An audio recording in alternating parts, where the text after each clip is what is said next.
is Daily Blast Live. We're talking about what you're talking about. You all ready for this? This is a sham. No. Y'all, just stop. Get real. So welcome to DBL. Good morning, everyone. Erica was dancing. Yeah. The whole thing going. Right before we came on camera, Erica just started playing like a hip-hop beat. And I was like, oh, Erica's going to freestyle before we do the show again. like a hip-hop beat. I'll give you a beat. Yeah. Boop-a-doo-boo, boop-a-boop-a-doo. All right. Hey, we're going to start today, not with that, with one of the biggest controversies in America right now. Again, not that. It's a story we have been following, as I'm sure you've heard. Bud Light partnered with a transgender influencer. Her name is Dylan Mulvaney. The company paid her for, and I want this to be clear, a single sponsored post that appeared on her Instagram, and the can is for her only. It's not being sold with her face on it. It has led to a huge backlash and even calls for a boycott. Many publications pointed out that the parent company, Anheuser-Busch, has lost in the ballpark around $5 to $6 billion following the partnership. But has it really? If you look at the stock value since the news broke at the beginning of the month, you can see that the stock has gone down some. Newsweek fact-checked the amount, revealing the loss is closer to around $4 billion. But really, the closing price yesterday, $64.46, isn't far off its yearly high of about $67. So here's our question to you. Is it a mistake for companies to wade into culture wars like this? And why are so many people upset and angry about brands partnering specifically with trans women? Erica, thoughts on this? Help me out. Because they ain't got no business. Anybody who is a productive person, honestly, like, what does this affect at all?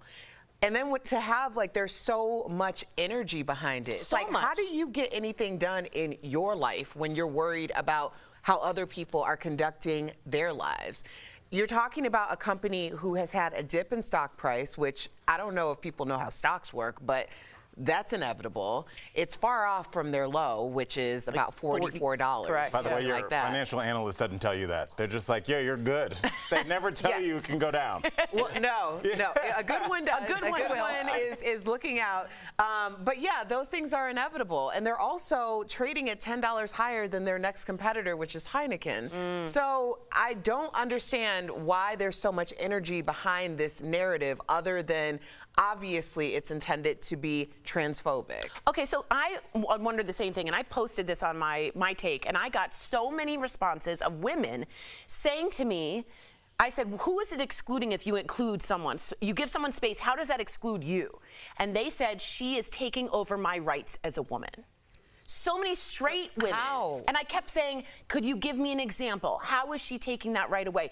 That was the majority of, a lot of comments saying that. What do you think about that, Al? Well, the fact that they can't explain what rights are being taken away, that means that they're not. When women couldn't vote, you wouldn't have to sit there like, I keep forgetting what rights being taken away. You know, when there is something that's real, when there's something that calls for a bus boycott, something that calls for, I'm willing to die for this cause, that's not something that will go away in the next news cycle. That's what we're dealing with now.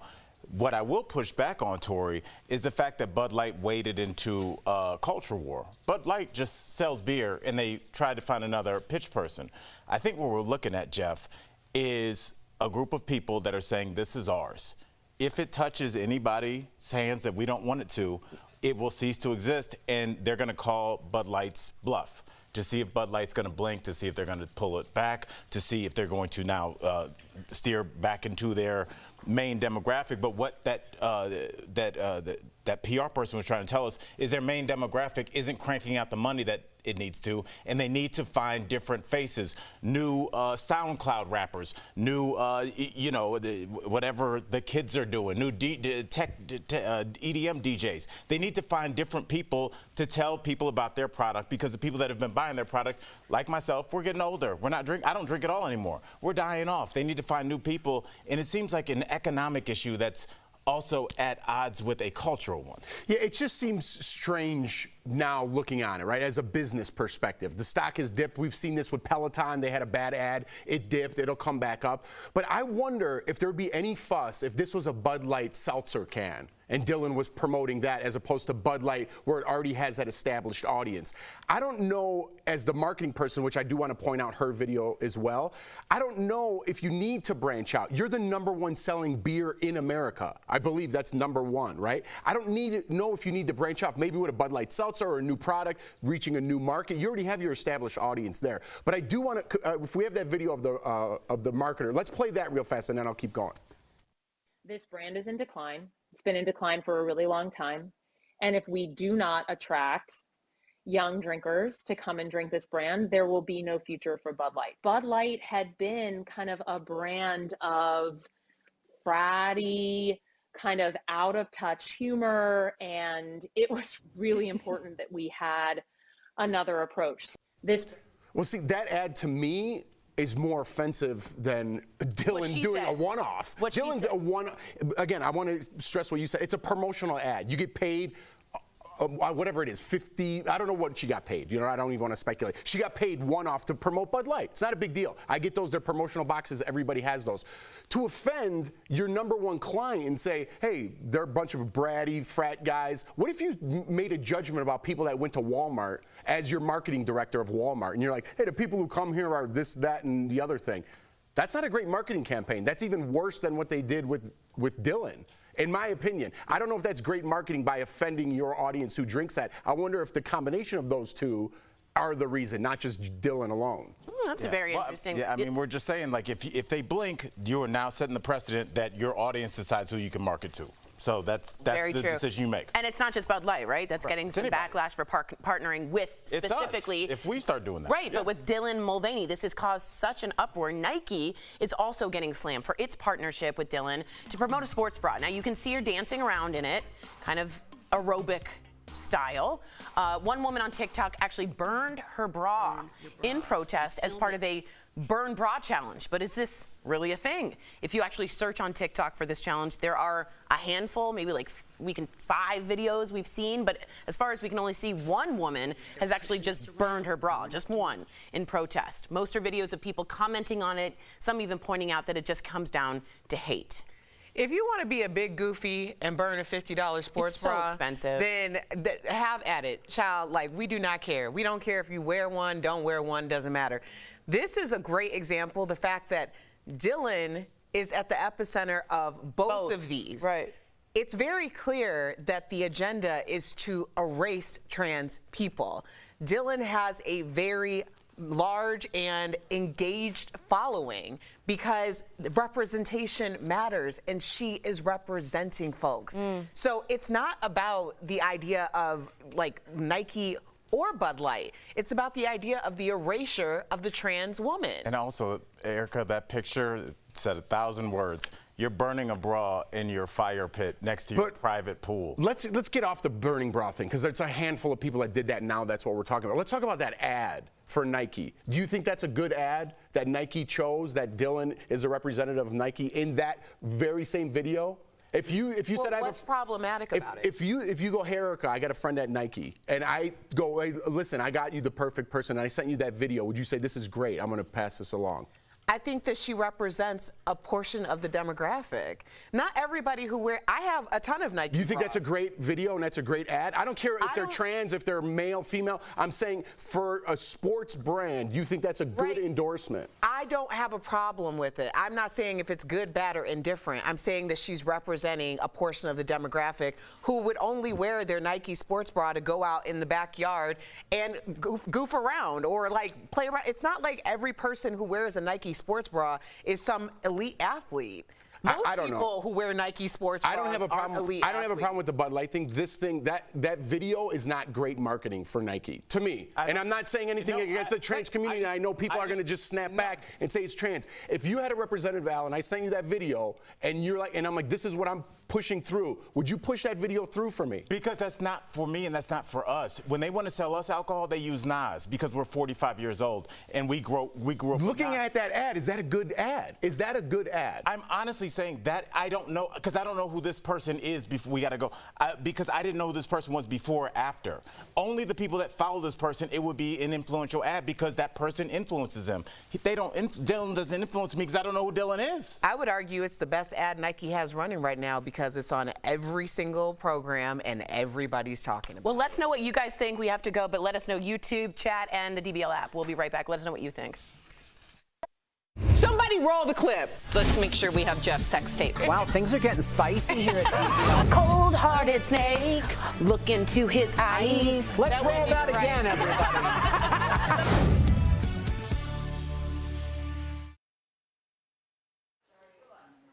Yeah, I was saying to Jeff, it's like the same as like when my homeboys would be like, oh, I don't like Justin Bieber, and I'm like, he's not for you. Yeah. He's not like, that song that he's making, his demographic, Taylor Swift, they're not going after me. So they wouldn't use, they have all our data. So they know who to use to come after me. And they should use a rapper in their 40s, a retired ball player, and DJs.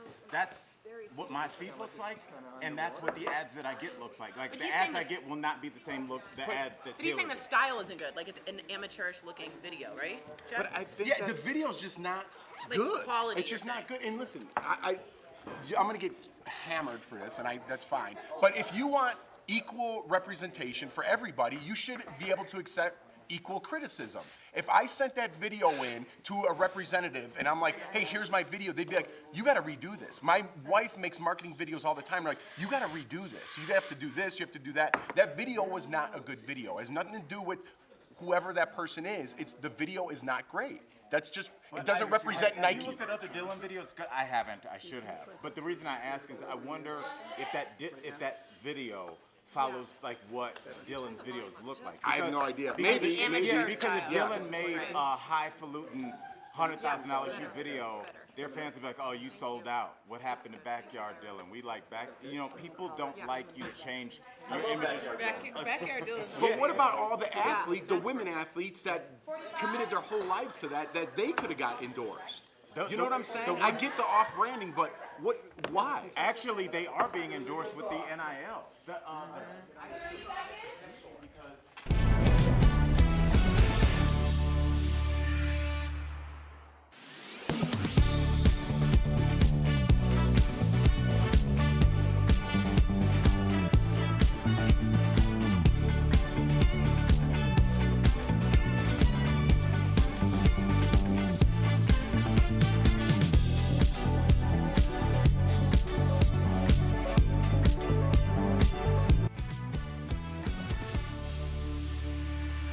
Welcome back, everybody. There's a lot of medical news making headlines today, so we have... I am here.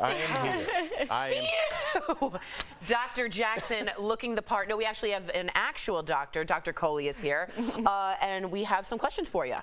What's up, Doc? How are you? First of all, thank you for coming last night. Appreciate it. Oh, my pleasure, Dr. Jackson. Oh, no problem. Now, let's get into something serious, because everybody's talking about the family of the Louisville gunman is saying that they plan to have his brain looked at for possible CTE. As somebody, I can only really speak for Jeff and I, we've followed sports our whole life. Jeff played football. There's so many documentaries, Junior Seau comes to mind, about people that had one disposition and it changed dramatically over the course of just a few years.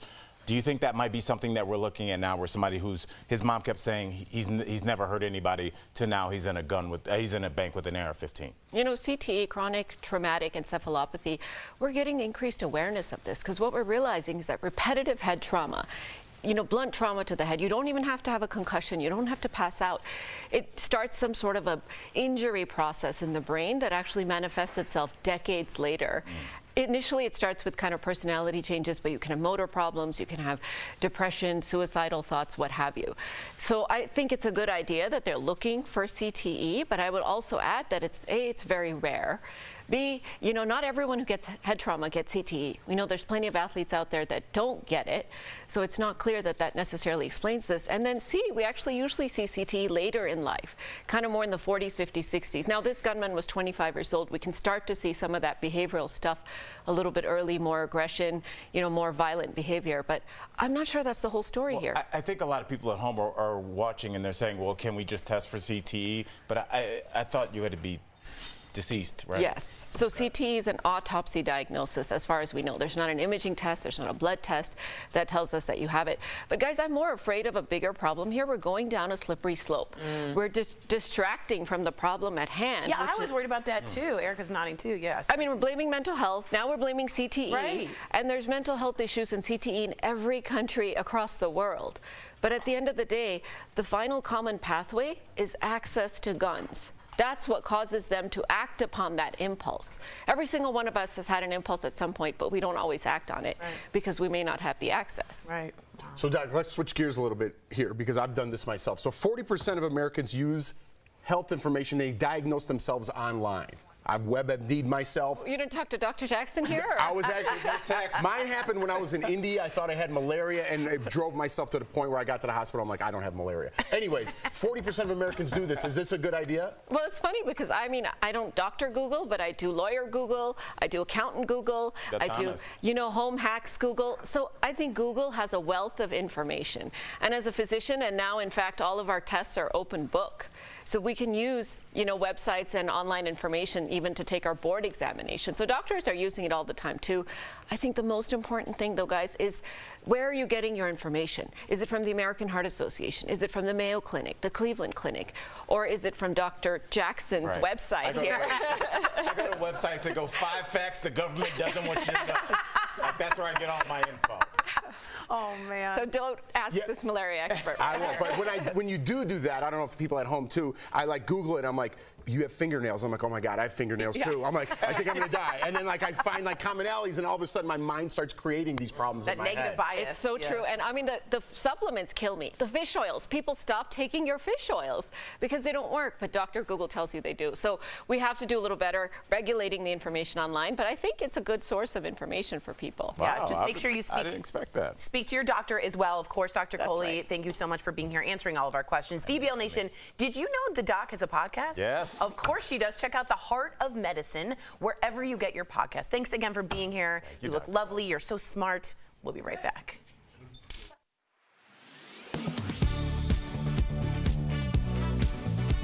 As your body works harder to keep you warmer, you'll burn more calories. It's this TikTok video that's gaining traction online. This user claims running outside in the cold will actually help you burn more calories. As we still have a few more cold mornings ahead of us, we wondered, does working out in the cold weather actually burn more calories than in warm weather? To verify, we went to the American Sports Fitness Association, a study in the American Journal of Human Biology, and sports medicine doctor David Geyer. Working out in the cold and heat both have different benefits, but when it comes to burning calories, you probably can burn a little bit more, not a significant amount, but a little bit more. A study in the American Journal of Human Biology found that people who hiked in temperatures below freezing burned 34% more calories than those who hiked in temperatures above 50 degrees. If it's significantly colder, your body is going to have to work harder to basically generate heat and get you comfortable. That process of warming yourself up, according to the American Sports Fitness Association, is called thermogenesis, and it can be more efficient at burning stored fat as fuel to regulate your own temperature. Though it's great to get outside and try to burn more calories in the cold, Dr. Geyer says you still have to do it safely. Now, I would do it by wearing layers rather than one big, thick, insulated coat and maybe insulated running pants. Do it in multiple layers. So as you start to warm up, then you can take those layers off and then potentially get some of the benefits of the cold exposure. So we can verify that, yes, working out in cold weather can burn more calories than in warm weather. With your Verify, I'm Megan Bragg.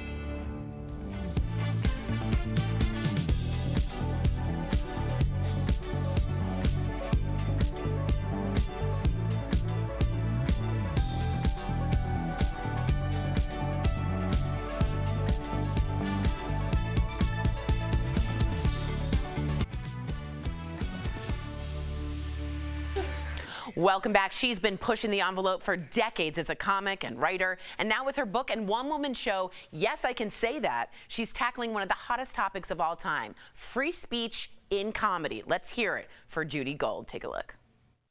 Please welcome to the show, Judy Gold. Yeah, Judy.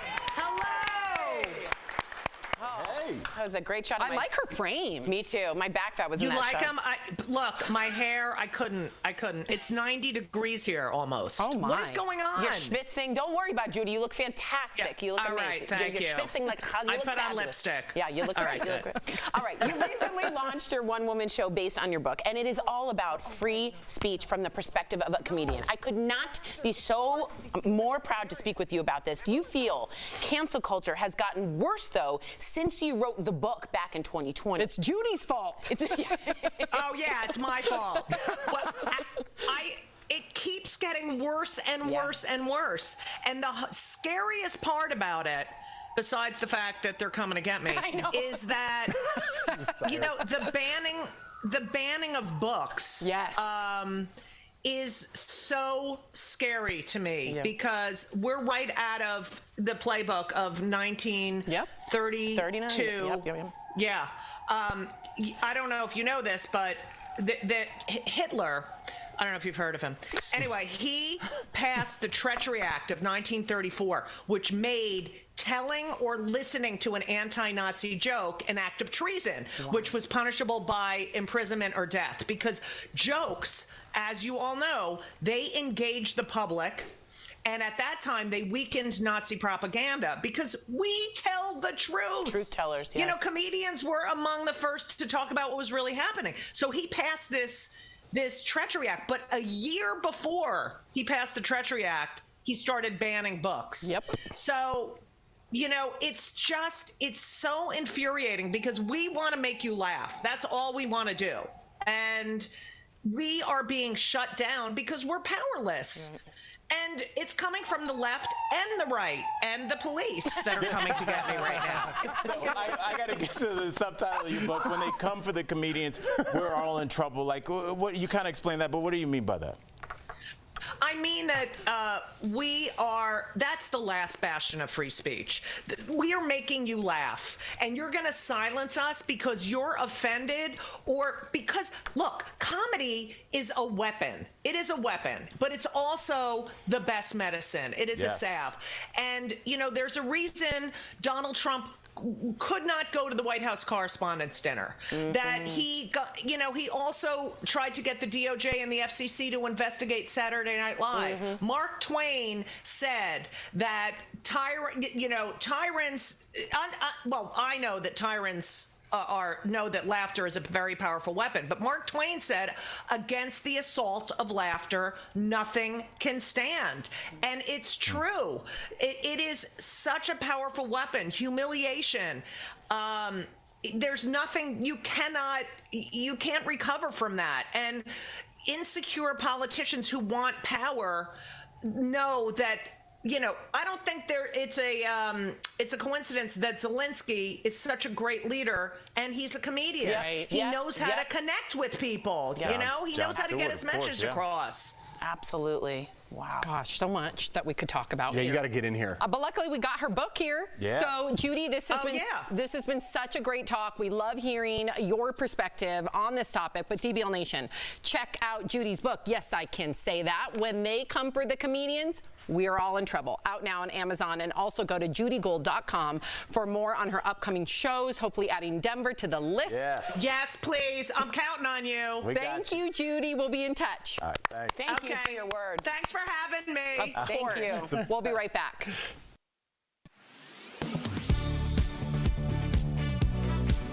It's a celebration that's both uniquely Washingtonian and wholly American, commemorating the day people enslaved in the district were officially free. How did Emancipation Day become a holiday? We turn to D.C. Code, the Library of Congress, the National Archives, and came here to the D.C. History Center to verify. April 16, 1862 began as another day in the capital of a nation at civil war. Then, with Abraham Lincoln's signature on a law ending slavery in the District of Columbia, it became Emancipation Day. It seemed as though the world had turned upside down. C.R. Gibbs is a lifelong D.C. resident and student of its history. D.C.'s reputation with respect to its black citizens was far from positive. We wanted to be free.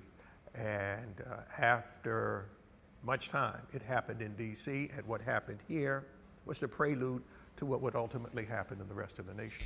The Compensated Emancipation Act reimbursed the legal owners of 3,100 people who were immediately made free. This was months before the Emancipation Proclamation and more than 2 years before the 13th Amendment. By the time the Civil War ends, we're going to have 40,000 people come into the district and the surrounding areas. And ever since, April 16th is no ordinary day in the Capitol. Certainly for the African American community, DC Emancipation was the social event. But it wasn't until 2005, with the passage of DC Act 15-082, the District of Columbia Compensated Emancipation Day became a public legal holiday, declaring, quote, "It is important to the descendants of those free blacks and slaves and to all other citizens in the district that this important moment be formally recognized." Not just an excuse to party, but that there is a history of struggle and resistance behind it. With your Verify, I'm Abby Larico.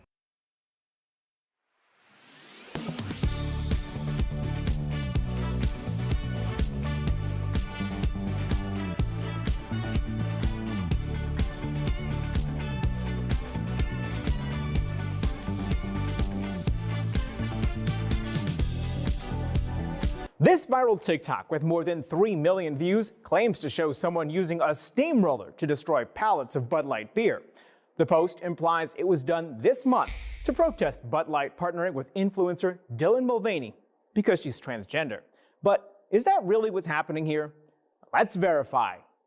Our sources are a reverse image search using InVid, the municipality of Mexicali, Mexico, and Armando Nieblas, a journalist in Mexico. Verify used InVid, a footage forensics tool, to search for the original video. One of the replies on the viral post led us to this video shot by Nieblas.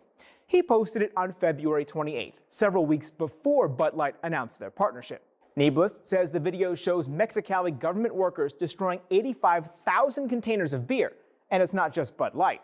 On the same day, the Mexicali government posted pictures from the event. The government says they were destroying beer that was seized during the pandemic that had become a health hazard. So, no, this video does not show cans of Bud Light beer being destroyed as part of a boycott in April. With your Verify, I'm Brandon Lewis.